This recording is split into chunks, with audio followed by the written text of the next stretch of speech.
Okay, seriously, how do my longer reviews keep matching up with my weekly reviews like this?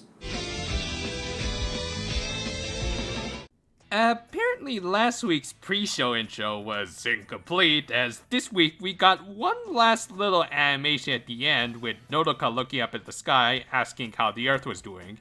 It still doesn't make this a great intro or anything, but it adds a nice little touch, I guess. Also, while the opening theme this week again had previews of Miracle Leap that still look really good, it was also noticeably lacking a release date, and that's because no one really knows when it's going to be released. Yes, unfortunately, this film's theatrical one has been delayed due to that which shall not be named. Voldemort, yeah, let's go with that. And really, it's understandable that parents and kids would be fearful of Voldemort at the cinemas, especially with the recent Precure movies encouraging them to get up and dance around with their little miracle lights and... Does this mean they're going to get rid of at least a few of the miracle light scenes? Anyway, our show proper opened with our heroines feeling as though... Did you ever have the feeling you was being watched? And sure enough, that was exactly the case. But she was able to show off her mettle by using her subtle powers to lure the little stalker into a trap. Nicely done, though I do have to ask, where the heck did they get all of those balloons from? Pennywise? Anyway, this video's opening aside, I don't think Michio here is in any way related to Mio Moscow, as for one thing, the kanji for their surnames are different. Plus, since I am reviewing it right now, I can safely say that Mio was never this annoying. Anyway, after his introductions, and a little pun that once again tickled Chiu's dad joke funny bone, legit glad they're keeping this little character trait consistent. He accused Nodoka of being related to all of the Mega Byoken attacks. Naturally, the Cures assumed he had figured out that she was a Precure, but... Hey,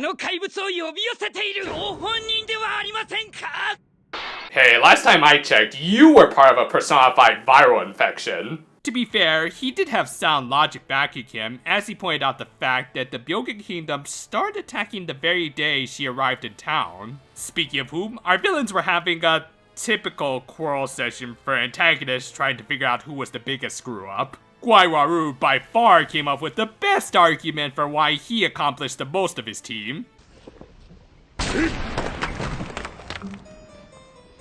Oh, give this man a mic to drop.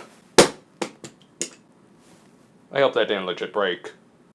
Yeah, simplistic as all of this was, I'll admit, I kind of like seeing these villains have a clash of egos. Anyway, back with our heroines, they tried to figure out how they should deal with Michio. Hinata, the overly emotional core of this team, wanted to simply clear Nodoka's good name by revealing that she was a Precure, but of course, the healing animal shot down that proposal because... Yeah, worth mentioning this week's writer was Mitsutaka Hirota, one of the most middle-of-the-road Precure writers in my opinion. To be fair, he did write some of the better episodes of Star Twinkle, if only by default, since he mostly wrote episodes that actually took place in outer space, but otherwise, he's almost an overly safe writer, just trying his best to stay in his lane and believe that the status quo is God. Not all bad philosophy, but that same attitude also leads his general writing to be rather inoffensive, but also kind of boring in the end, like this scene.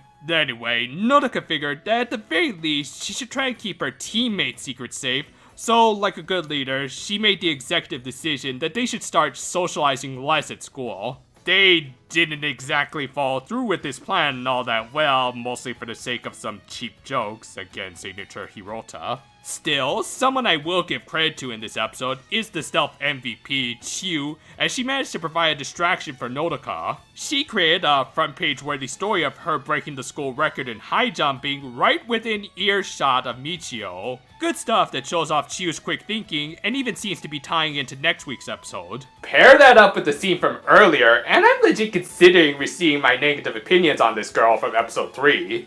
Hinata also provided a distraction in a very Hinata way, not quite as clever as Chiu, But at least this does show that even when they can't directly interact with each other, this team is still knit tightly enough that they don't have to say anything in order to have each other's backs. Later, while taking Latte out for a walk, a very obvious Snick was following close behind. Nodoka tried to outrun him. I don't think she should be able to considering her condition, but doesn't really matter as she tripped anyways. Feeling bad for acting like a total stalker, Michio apologized for his actions. 取材する相手に敬意を払うことを忘れてはジャーナリストとは言えませんから。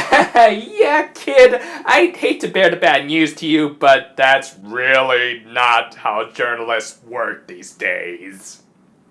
Okay, to be fair, Michio did present himself as at least being proud of his work, as he even went into his backstory on how the first article he ever wrote was an opinion piece on how beautiful he thought a raindrop-covered spiderweb looked. Since then, he tried to recapture that feeling of pride he got out of writing that first article, but clearly got carried away with his ambitions. However, Nodoka assured him that following passions is a wonderful thing. Yeah, nice thought and everything, though I personally wouldn't excuse outright stalking, but let's save discussing that subject more at the end of this review, shall we? Anyway, it was about time for the Monster of the Week fight, so Gwaiwaru flexed his guns and created a Mega Byogen out of a rain elemental. Interesting little tidbit that some of my commenters have pointed out was the fact that the villains seem to be creating Mega Byogens out of specific elements that correspond with their respective Precure rivals. Darizen uses plant-based elementals matching with Nodoka, Shindoinen uses water elementals to match with Chiyu, and Gwaiwaru uses light elementals to match with Hinata. Though, with a rain elemental, you would think that would be more Shindoinen's thing instead of Gwaiwaru, which, yeah, it could be, but then you think back to Michio's little story.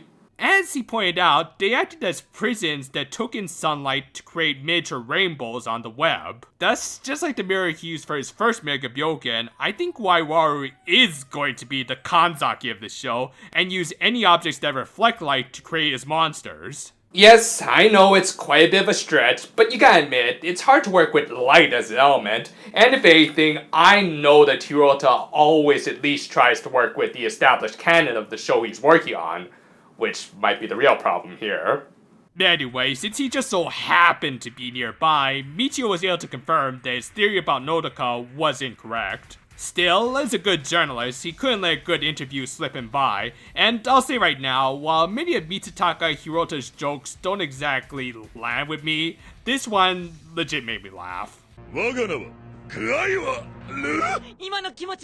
This resulted in Michio falling on his back and conveniently losing his glasses, so he could see our hair witch transform and fight the monster. Not as though he missed much, as I can comfortably say this was the worst fight of the show so far, as it combined all of the negative elements of the previous fights. Short, not well animated, and severely lacking in good action. Oh, but we can't forget about the Harvest Elemental bottle they just got. I'm sure that'll be able to spice things up.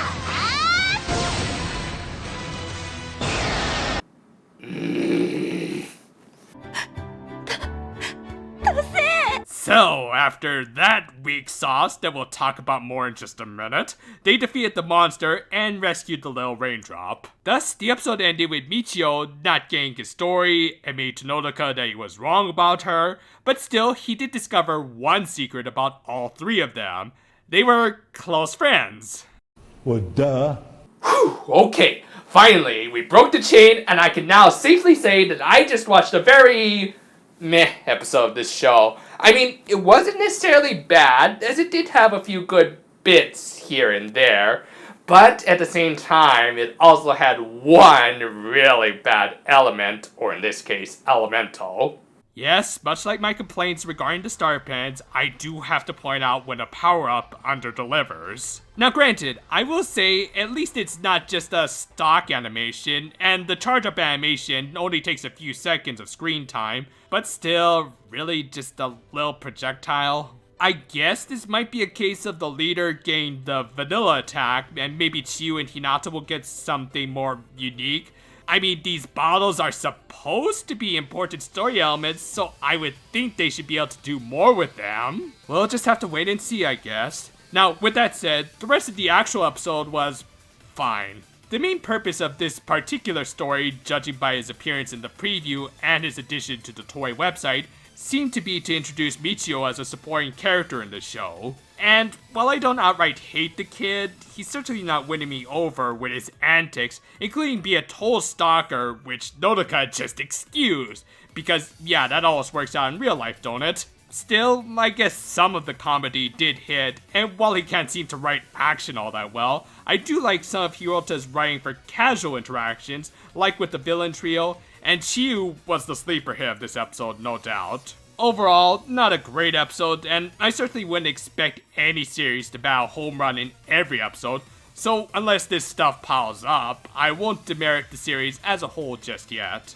I'm still not quite convinced this will be a great series, so I'll keep my general opinion neutral for now. Work on part 2 of my Happiness Charge review is back on track, so I'll shoot for a release by the end of this month, if not the beginning of the next. And it'll be interesting to see if I can get it done before a friend of mine finishes a Precure video he's been working on. I'll be sure to provide details for both our videos as they develop. Look forward to both videos, and until then though, farewell for now my friends, and stay healthy, guys. That's all I really want to say instead of my usual outro joke and everything. Just stay well, okay? Okay, take care.